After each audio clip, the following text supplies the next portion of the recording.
So you want to know more about the dispute between a prominent LDS apostle and a popular BYU historian that resulted in the famous phrase, "Some things that are true are not very useful."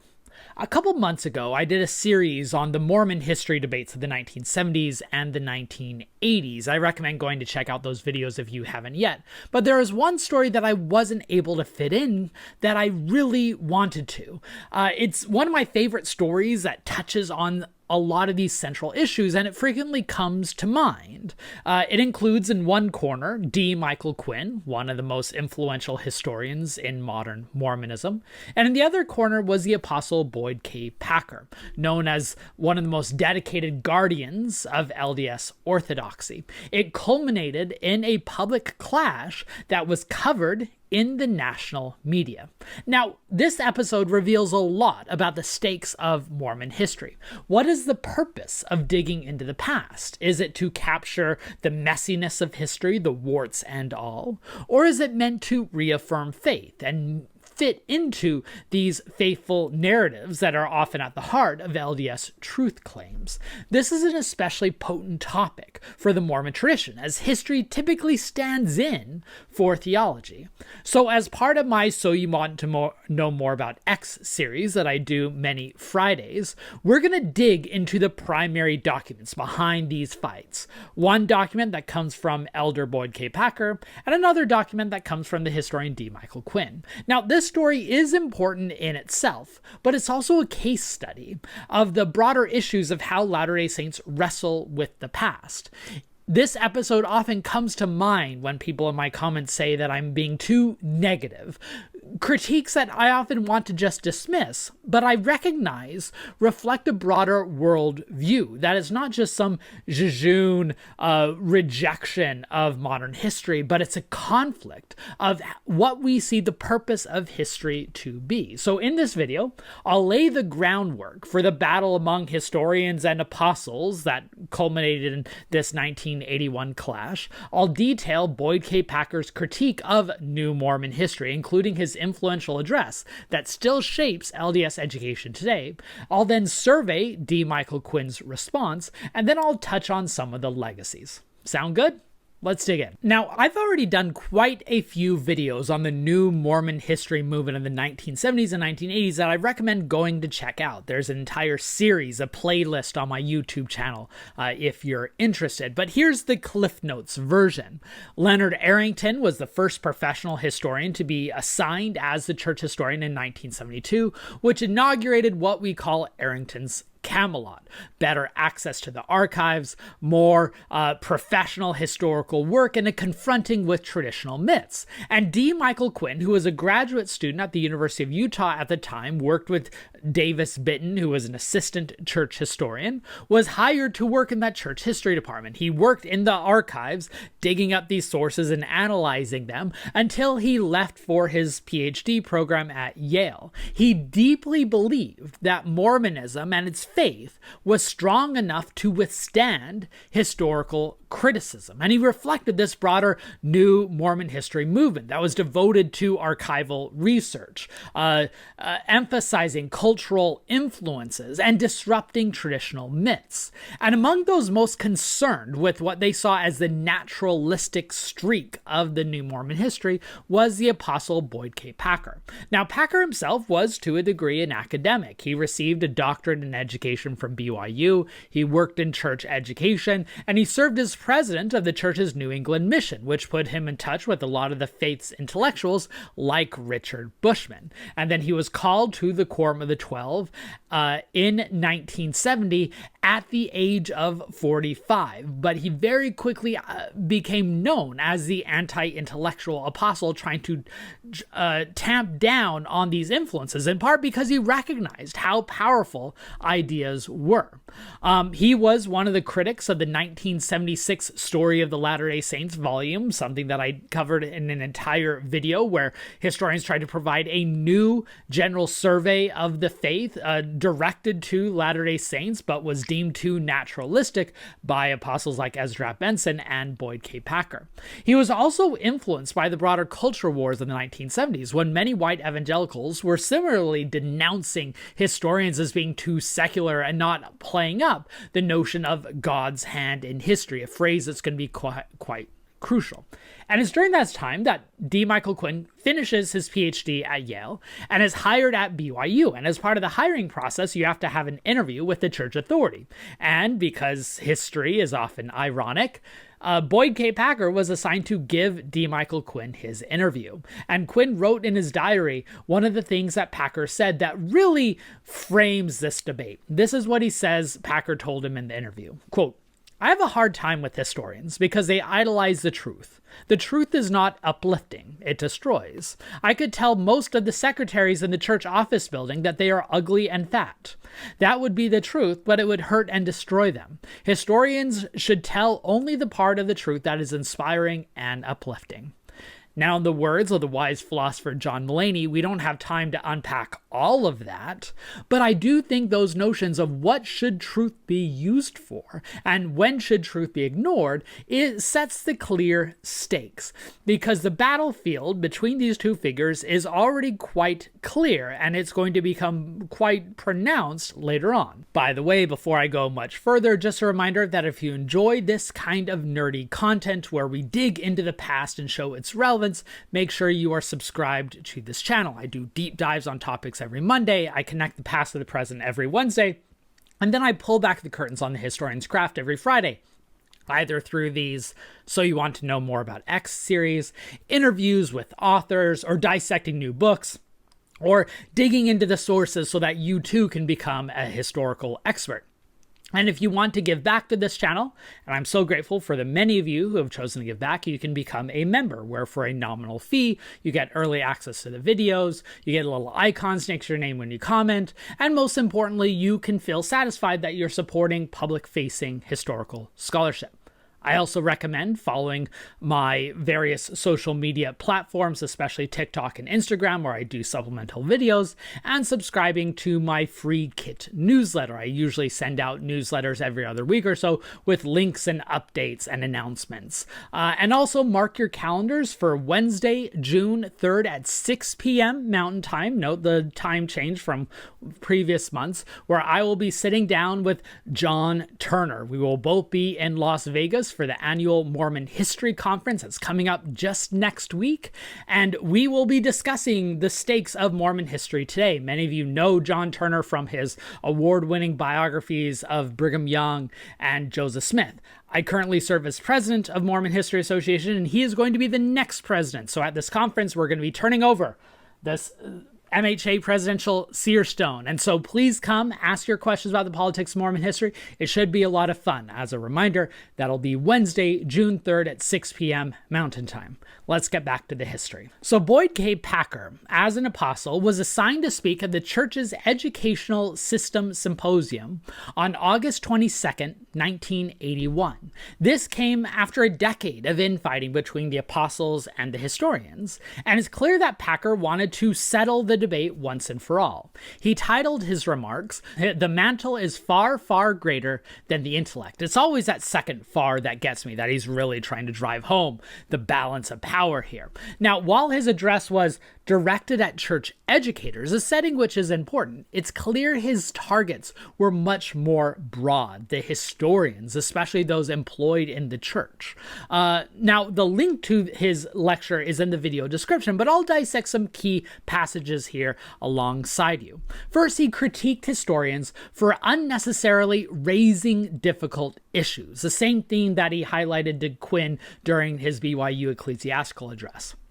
Quote, "That historian or scholar who delights in pointing out the weakness and frailties of present or past leaders destroys faith. A destroyer of faith, particularly one within the church, and more particularly one who is employed specifically to build faith, places himself in great spiritual jeopardy. He is serving the wrong master, and unless he repents, he will not be among the faithful in the eternities. The stakes are very clear, and you'll note the similarities to what he said to Quinn in the ecclesiastical interview. That seems to show that Quinn was quite accurate in writing down what he said, that using truth in wrong settings to the wrong purpose can destroy faith. But Packer goes on in this address and emphasizes that the gospel should be the standard against which scholarship is measured, and not the other way around. Quote, "It is an easy thing for a man with extensive academic training to measure the church using the principles he has been taught in his professional training as his standard. In my mind, it ought to be the other way around. A member of the church ought always, particularly if he is pursuing extensive academic studies, to judge the professions of man against the revealed word of God. In other words, you should not take the tools of the academy to dissect the church, but you should be using the principles of the church to dissect the tools of the academy." And then he moves on to the purpose of history, why history should be written, and what your goal should be if you are producing historical works. Quote, "As you take your students over the trails of church history in this dispensation, yours is the privilege to help them to see the miracle of the restoration, the mantle that belongs to his servants, and to, quote, see in every hour and in every moment the existence of the church, the overruling almighty hand of God."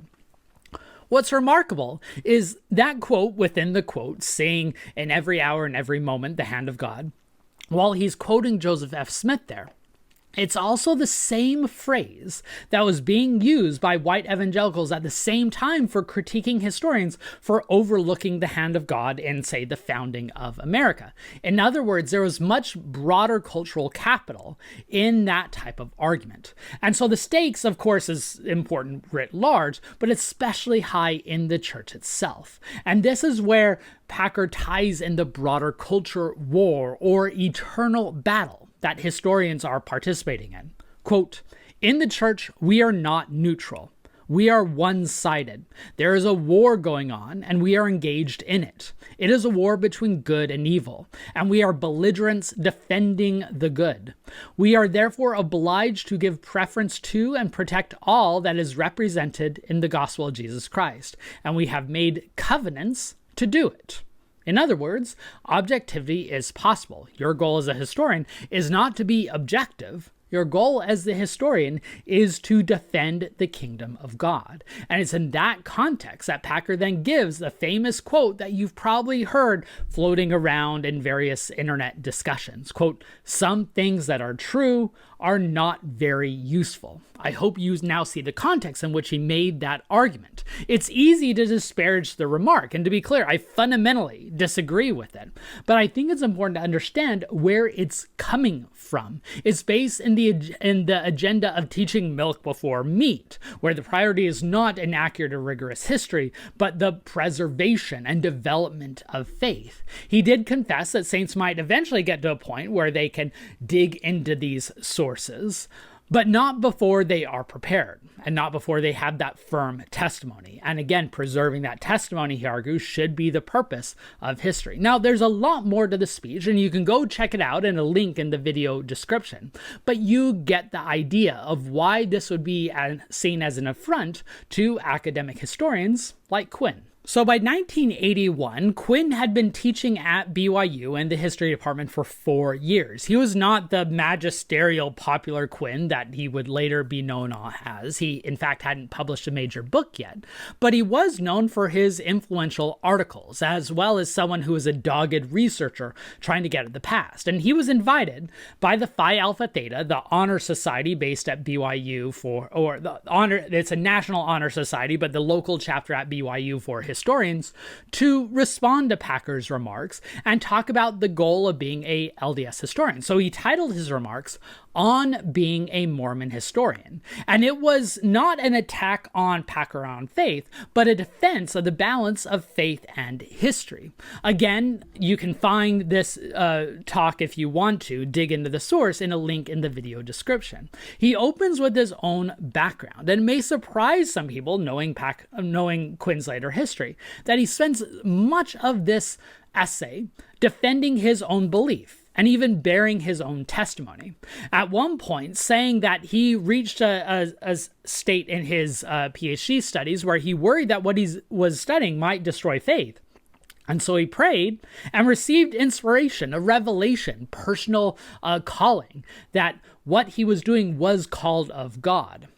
This is how he put it, quote, "This faltering young historian obtained a spiritual witness that it was right to complete his dissertation despite the so-called controversies and sensitive areas of church history with which it dealt, and he then asked for the courage and strength to face the criticisms and consequences that might result from those who were hostile to the kinds of things he was researching and writing." He moved on, even emphasizing that the LDS historian should be freed to balance both their faith and their historian's craft, that revelation might guide their research even into these unorthodox topics. He also emphasized that the Mormon historian should be able to recognize both revelation and cultural influences taking place at the same time, that they are not in combat with one another. Quote, "One can acknowledge the influence of environment and contemporary circumstances and still affirm the actuality of divine revelations like the word of wisdom that seem to relate directly to the contemporary environment." Remember, I did a video just last week on the word of wisdom, or I guess it was 2 weeks ago, on the word of wisdom that showed how it was the way they practiced it was rooted in the broader environment. And here's Quinn saying that we can acknowledge that while still saying there's a divine element. In other words, they should not be seen as in competition. So in fact, Quinn's primary argument is that a Mormon historian has twin loyalties that should work together: a loyalty to the church and their faith, and a loyalty to their profession and academia. And you have to follow the standards for the profession if you are going to work. This is how he summarizes it, quote, "Therefore, the Mormon historian has both a religious and professional obligation not to conceal the ambivalence, debate, give and take, uncertainty, and simple pragmatism that often attend decisions of the prophet and first presidency, and not to conceal the limitations, errors, and negative consequences of some significant statements of the prophet and first presidency. In like manner, however, the Mormon historian would be equally false if he failed to report the inspiration, visions, revelations, and solemn testimonies that have also attended prophetic decisions and statements throughout Mormon history." So you see his attachments to both loyalties, the faith and the profession. And he argued that the historian has to overcome these myths so that you can get to the actual truths. And the example he gives in his address is the myth of there were no post-manifesto polygamous sealings. That was a topic that had first sparked his interest in history, and he was now turning his attention back to write about how the church wrestled with polygamy in the decades following Woodruff's 1890 manifesto. Now, again, I recommend going to read the talk if you are interested. It's linked in the video description. It will likely surprise you how faithful Quinn presents himself. But of course, not everyone saw it that way. Now, when Quinn delivered that address, he didn't think much of it. There were only about 40 students in attendance. He considered publishing the essay in Sunstone, a magazine that was pretty new at that time, but he didn't expect it to have a broad reach. But someone in attendance recorded it, transcribed it, and started spreading that talk around to others. Very similar to the G. Homer Durham MHA presidential address on Masonry that I talked about in a video back in March. And soon the address was published by Seventh East Press, an underground newspaper published by BYU students. It was then picked up by local press and then eventually national press. Quinn's stake president was asked to call him in, And Quinn agreed that I don't want to make much of a fuss, so he agreed not to publish it in Sunstone like he was thinking. But then it became national news when it was picked up by Newsweek. Here you see the story here. Take a moment and appreciate the handsome young D. Michael Quinn, different than the later photographs of course, age Quinn. We need to remember he is a young man at this time.